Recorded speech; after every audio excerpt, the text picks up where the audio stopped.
This is a journey into sound.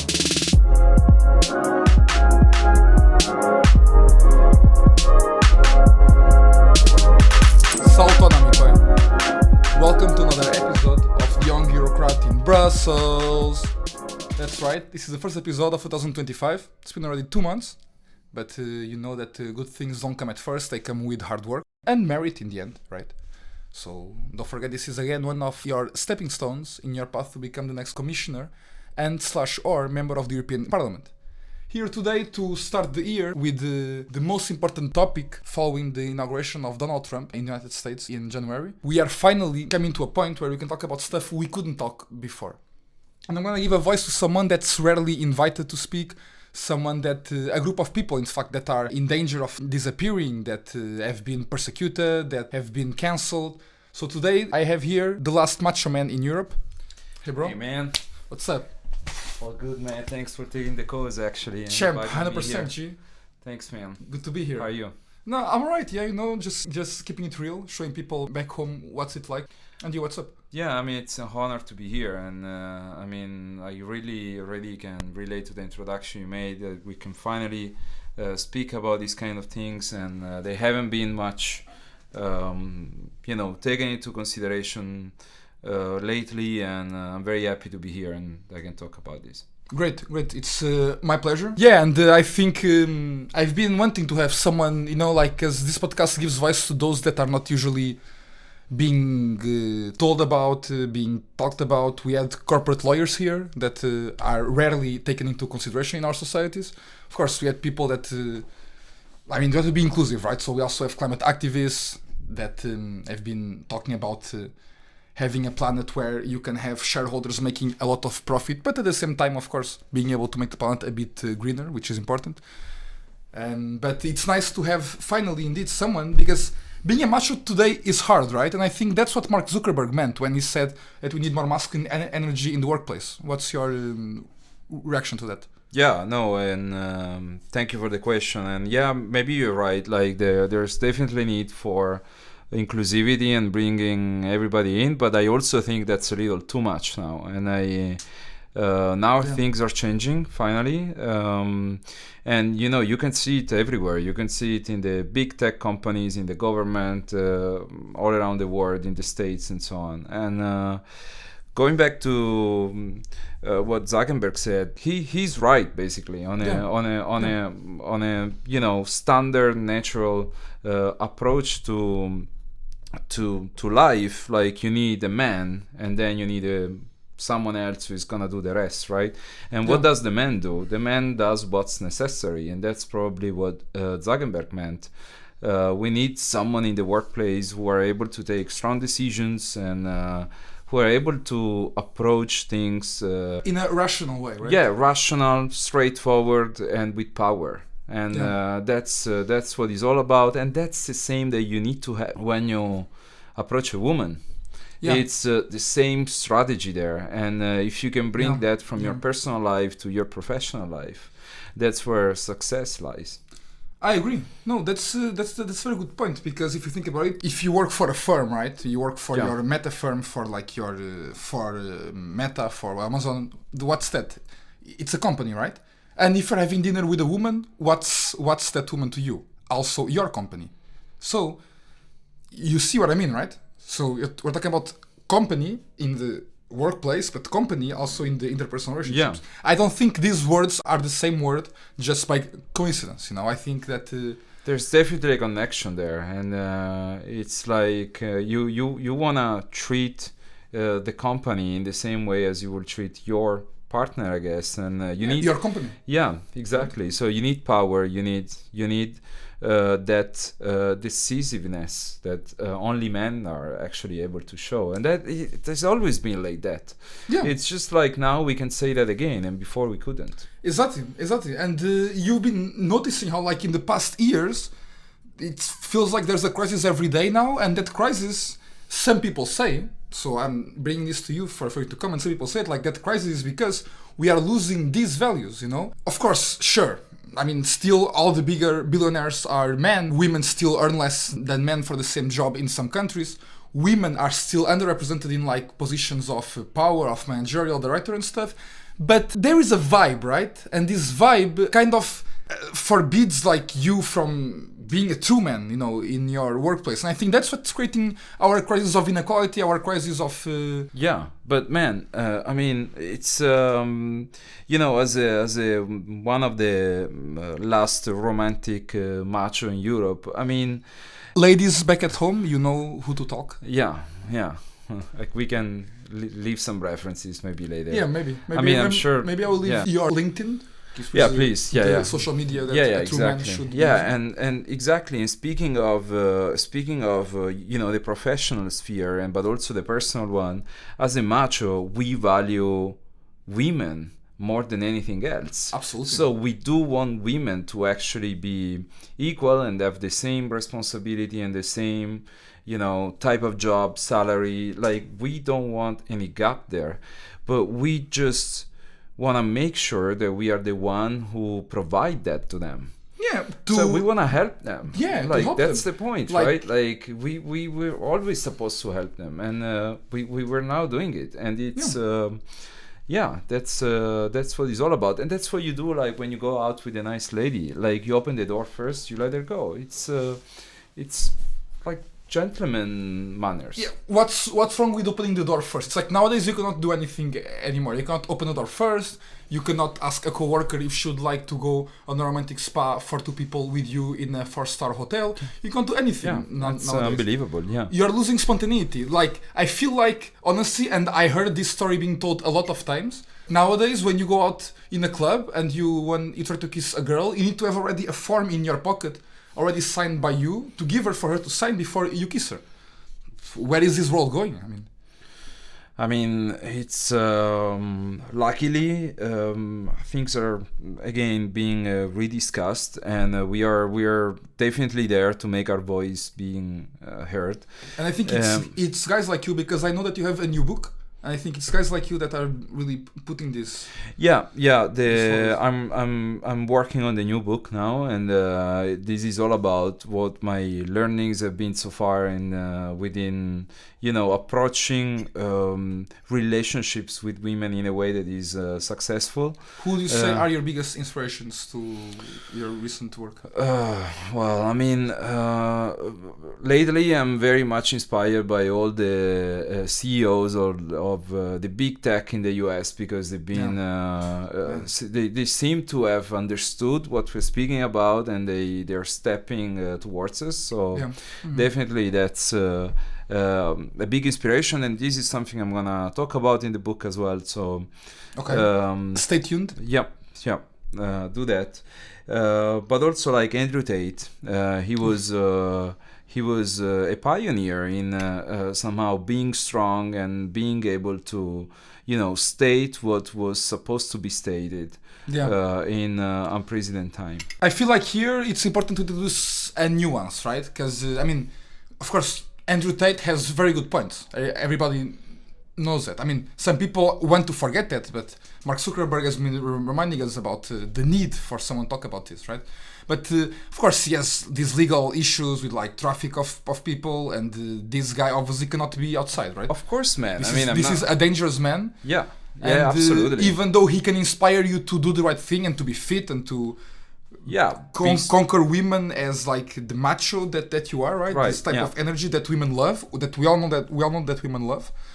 I mean, Andrew Tate, of course, I think we should, I mean, and a true man never has idols, right? You can like the thoughts of a guy, but in the end, you can't ask a man to be perfect. That's asking too much of a man. And that's exactly the point. I mean, we have so much pressure on us. We're always asked to be performing, to be strong, to be there, to be able to step up when you need to, to approach a woman, for instance, and you need to be funny, you need to be cool, to know what's nice, to be cultured, to to have so many things. And then do they do the same towards us, for instance? Yeah, equality, right? I never saw a woman coming to me and ask me, "Hey, do you want to go to my bedroom tonight?" I never saw that. And ask your friends, like they will tell you that they actually waiting for you to actually do that move. And I mean, I asked that to most of my friends, and that's the answer I get all the time. So even though they say equality is about being on the same page, on the same line, both, but they are also actually thinking this way, and that's but maybe they have it's less easy for them now to admit it. You see what I mean? Yeah, I think all this pressure from feminism, from like radical feminism, has been putting some women a bit confused, and saying stuff like, I hate men, all men are doing this, men need to deconstruct. That's something I want to... What's deconstruct? This word sounds very strange, Like, as it implies that something is wrong with us and we need to take it down and construct again. It's very stupid, man. The deconstruction is like trying to destroy everything that has been built so far in modern society and in a Western society, and they're trying to make us think that we are wrong in the way we think, in the way we talk, in the things we say, and then look at them. I mean, even speaking about these woke or like gender issues, and it's like, what is that? I mean, it's like either you're one, either you're the other one. I mean, it's biology, bro. Yeah, I mean, right? And we are men of science. Yeah, and we didn't decide that. It's someone else decided it. We don't make the rules. Men never made the rules in society. It's not now that they're making the rules. Exactly. It just was built in this way, and that's how it worked out so far. So it's not our fault. So this deconstruction thing, it's something that we're gonna definitely bring up again, and I'm gonna speak about it in a book. I'm gonna actually because I've been interviewing a pool of people who are trying to deconstruct and a pool of people who are actually not deconstructing, and I show you that the ones who actually built on strength and being assertive and like keeping up the way of being a man, they're way more successful with women and at their job. Wow. I think this is a groundbreaking... I mean, it's not ground... I mean, we know about it, but like putting that in writing in times, again, where men have no voice, that you have to beg almost to have space, that you have panels of like 10 women talking about men issues and... I don't know, but I feel like it's very important to bring those voices up and talk about, because in the end it's about success, right? Like we're talking about it's a concept of company. You have success with your company and you have success also with your female company, and I think we've been forgetting what really should guide us here. That's a very nice concept, man. And do you do Instagram? Do you use Instagram? I use it every once in a while, yeah. Okay, yeah, I also use it sometimes. I mean, not too much, because there is a lot of crap and a lot of things I don't want to see. Sometimes I see some feminist posts and stuff like that. Yeah, and it's like a little too much for me, all these, and don't get me wrong, yesterday was the 8th of March and we absolutely, celebrate women in all their form, and we bring flowers to them. We say that it's their day. Chocolates, and everything. Women of course, like chocolates, it's we're very very much keen on making sure they are celebrated. But like if you go on Instagram, it happens very often to get advertisements of pages or profiles or social media, not social media, of a web page where you can actually learn how to approach a woman. And that's because the new generation, they don't really know they're lost, man. Like, and they're lost because it's very sad to the see values are not there anymore. So our goal is to make them, to help them to find them those value again. And that's what I want to do with my book. So you would challenge the concept, this very trendy concept of what do they call it? Toxic masculinity? What's your take on that? Yeah, I mean, toxic masculinity. It's I completely disagree. There is just masculinity, which is just being a man. And again, I haven't decided to be born as a man. Yeah, it's just not like, our fault. It's Right? it's yeah, it's biology, and that's. I'm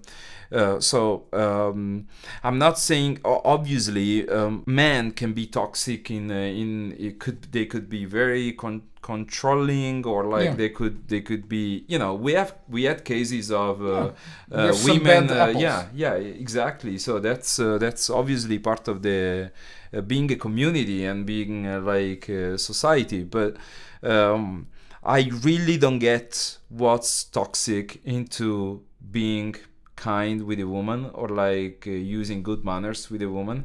I don't see any toxicity there, and if there is, please show that to me. Like I don't Yeah. really find any point for that. Yeah, because even if again there is bad example, there's bad apples. I mean, there's bad men everywhere, especially in countries that there is this religious oppression, there is more patriarchal. I mean, talking about Europe, obviously, where everybody is free, especially women are completely free to do whatever they want, not to be affected by anything, and and to feel safe in every European city, right? But then if you go to countries in the global south, you see how the standards of gender equality in Europe are different there, right? You see that, for example, in Europe, and I don't know about one report of a woman that, for example, walking by night in Brussels felt any type of unsafety. Some women say that, but yeah, like...